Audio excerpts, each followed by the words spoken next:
very pressing problems. So we look forward. We have a very widely spread program on different topics in different parts of the world, and we look forward to exciting discussions between those present, sometimes lively discussions from people from different points of view or parts of the world, but always trying to remain polite and civilized to each other. That's our trademark.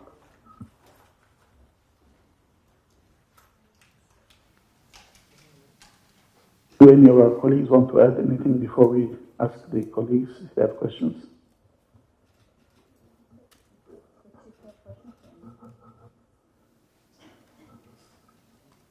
If not, then let's go to the colleagues here. Do you have any questions that you would like to pose? Yes, please. Thank you. I am Farid Azari. First of all, welcome to our country. I want to ask to Ismail Serageldin about his expectations around the Baku Global Forum current and around the discussion issues on Baku Global Forum working days. Thank you. Thank you. I believe that the topics that we have selected for the discussion of the various panels that will take place in the next couple of days open up the possibilities to explore with these very distinguished participants what they see as the possibilities and the challenges that we are facing today. I think it is no secret that we are facing dramatic changes on the international scene. Even as we speak right now, we have just had the declaration that the Ukrainian government, in the person of Mr. Zelensky, and the United States have agreed on a ceasefire, and we're waiting to see what will happen with Russia. That's on the war in Ukraine. We have proposals about what's going on or could be done elsewhere in the world. And the fluidity of the situation makes the fact that the discussions that will take place in this forum could be among the most important and the most interesting that we've had in a very long time, because of the possibility of new alignments, the possibilities of new openings and new challenges to rise to. And the fluidity of the situation, I think, makes the discussions that will be taking place here in the next few days particularly important, given the distinction of the members who will be participating. And I hope that you will be present to meet with some of them over the next few days.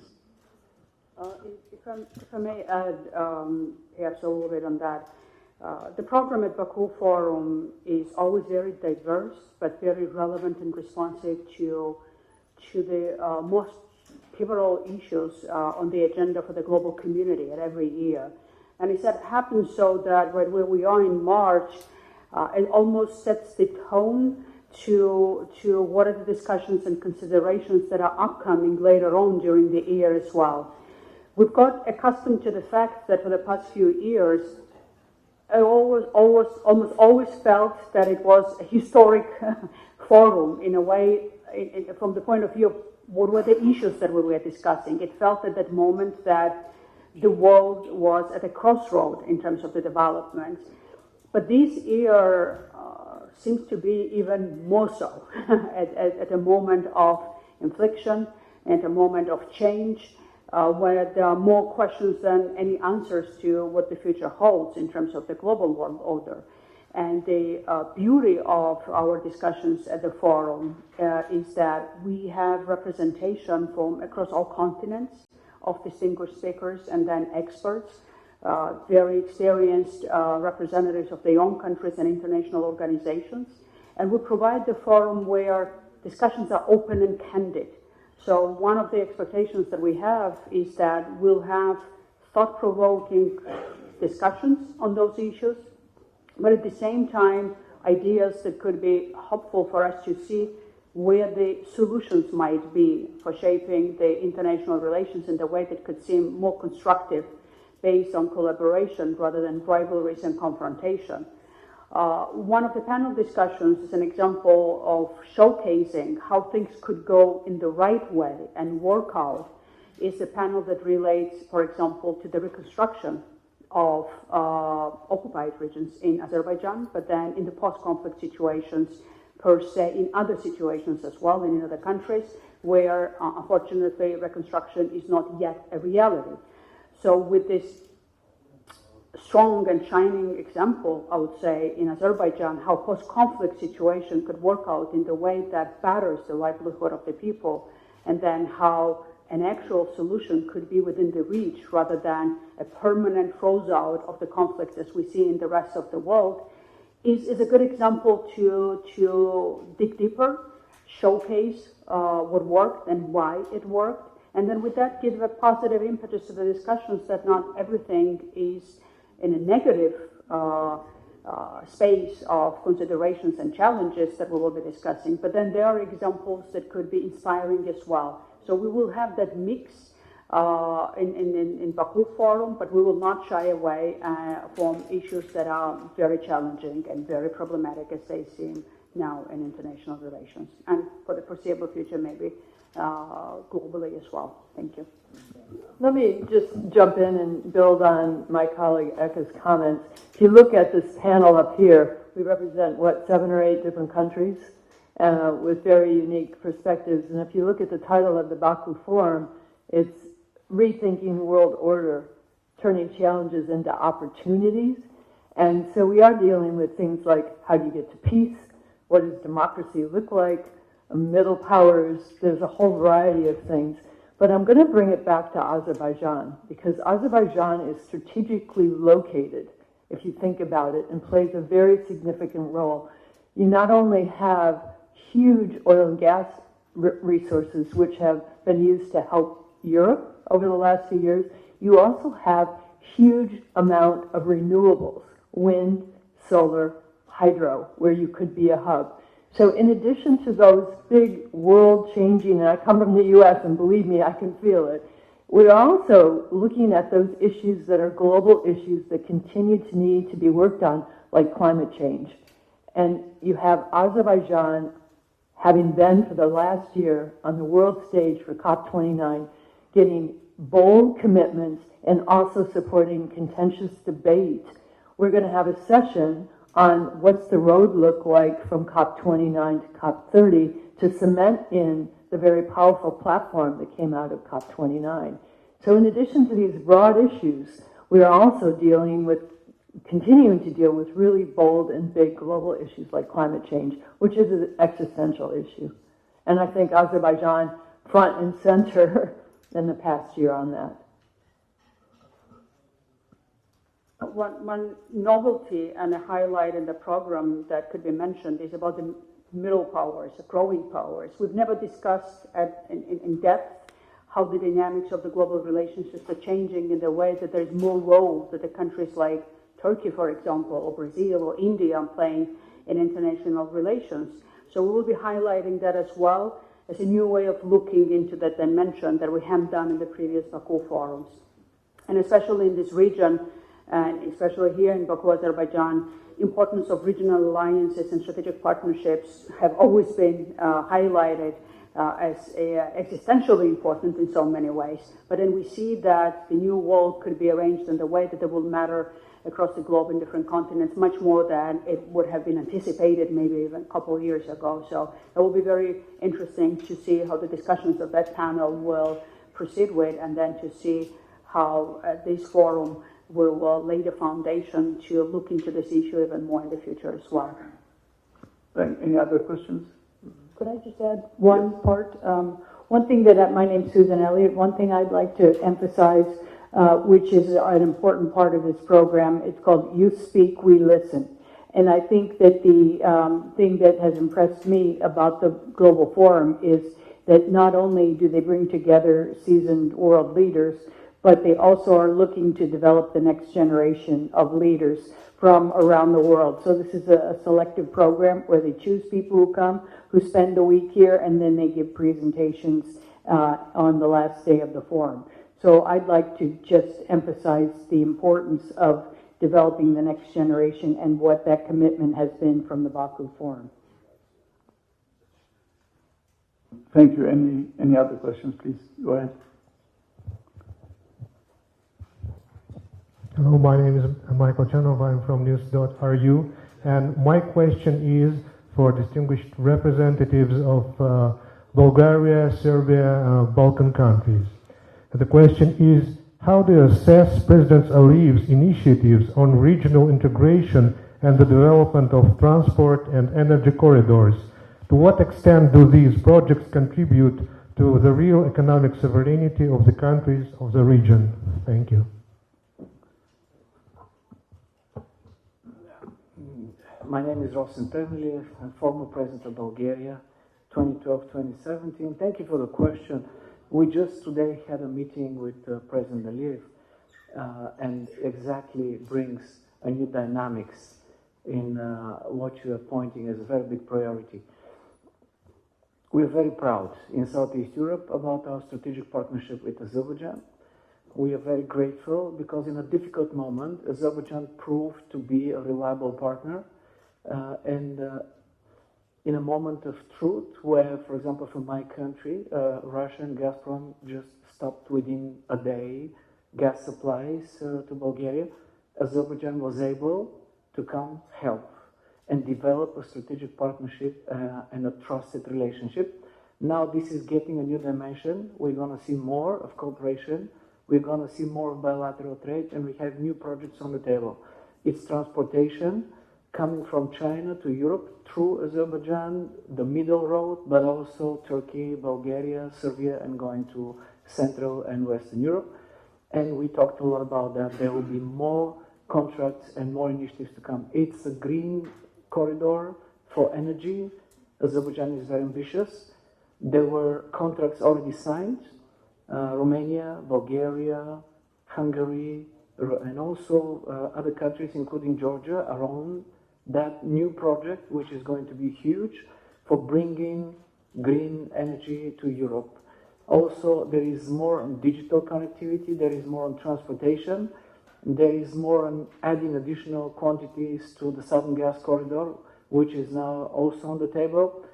So we will see more of cooperation and strategic partnership between Azerbaijan and the Balkan countries, which is great. Thank you.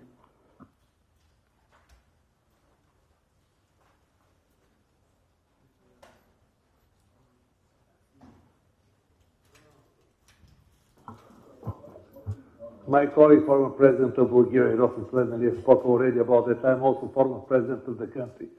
Actually, I was president more than 23 years ago, and we signed for the first time this contract together with the late President Haidar Aliyev and President of Georgia, Mr. Shevardnadze. It was so many years ago. And I'm really very proud to say that the idea of current president of Azerbaijan, Mr. Aliyev, is a great idea, especially in the face of what is happening around us, because nobody knows what is going to happen in the future. In order to be stable, in order to be sure that we can continue our path forward, this is extremely, extremely important. So thank you for this question.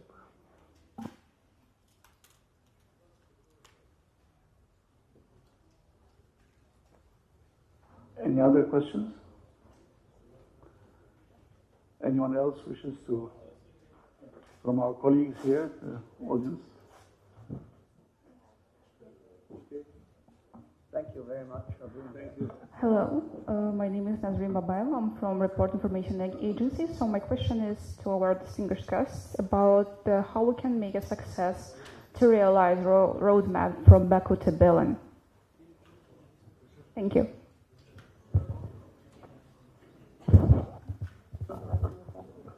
It's an excellent question. We're going to deal with that on Friday in one of our forums that will have that as one of the issues. There are huge successes in COP29, and the tripling of the fund from 100 billion to 300 billion is excellent. But there was a lot of contentious debate about that as well. Many people felt it needed to be $1.3 trillion. So what was pulled together in the waning hours of COP29, which I think was a brilliant solution to that for now, was a roadmap as to how do you get to the 1.3 trillion as you go into and work on it in 2025. Now, we're in a very different environment. The U.S. has pulled out. Other people are retrenching in their commitments. So the challenge is going to be to make that more real. And we plan to talk about the challenges now, which are even greater than when it was negotiated, this roadmap at the end of COP29. So it's probably maybe a little bit of a hollow answer to you, but it's an honest one, and it's one that we're all going to have to work very hard on.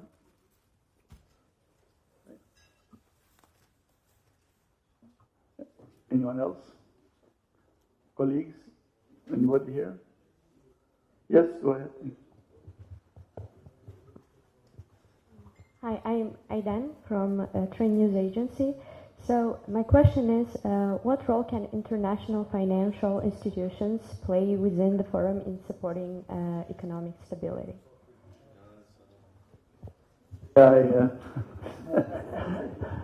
As a former vice president of the World Bank, I get called on to respond to that question. I think that fundamentally there's been three very different aspects of the initiatives that are required that the international financial institutions can play a big role in. First and foremost, the IMF, along with the World Bank, can play a role in reducing the debt of the developing countries, which is very high right now, and using some of that debt reduction into debt swaps for climate-related projects and activities through escrow accounts. The second part is for the multilateral international financial institutions to provide international guarantees to the private sector to enable them to invest in what would otherwise be seen as fairly risky projects in difficult countries. So if you say, well, why aren't you investing your private sector in this? Well, I'm not sure I trust that government. Okay, we'll give you a multilateral international guarantee. Well, you know, local currency against the dollar, I'm not so sure. Okay, we'll provide you with a little bit of hedge funds so that you can go ahead and invest. Well, the project itself is difficult, so maybe we can add you some project-related insurance to enable us to tap into the huge amounts of funds that are present in the private sector. Just to give you an idea, assets under private financial management are right now of the order of $470 trillion around the world. So if you want $1 to $2 trillion out of it, it's feasible. On the other hand, all total development assistance from the rich countries to the poor is about 200 billion. So it's not possible to go from 200 billion up to 1.3 trillion, as was said earlier on. But if you can find a way of convincing the private sector to come in to these projects, then it would be possible to find these funds. And the international agencies have a major role to play, stabilizing the debt on one side and assisting in being a catalyst for private sector investment in the poorer part of the developing countries of the world. I'll just make a quick build on that. On this roadmap to the 1.3 trillion, politics aren't going to get us there. And we've got this dichotomy going right now of politics and economics. Renewables are cheaper than ever. Wind, solar, batteries, the costs have gone down 80, 90, 70%. And so when the private sector can come in and profitably execute on those renewables, that's when we're going to get the kind of investment, and we'll also get the long-term offtake agreements that are necessary to monetize their investment.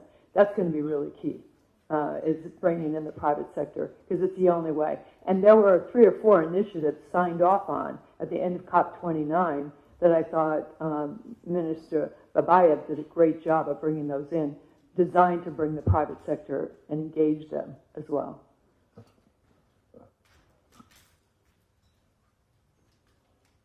Well, if there are no more questions at this stage, I hope we'll see you during the coming few days and have a chance to answer some of that. You want? And so if not, then let us thank you very much for having come for this set of exchanges, and We look forward to seeing you throughout the period of the Global Baku Forum. Thank you very much. The participants, there are many of them with extraordinary experience, and they're most interesting people that you will be able to interview if they agree. Thank you.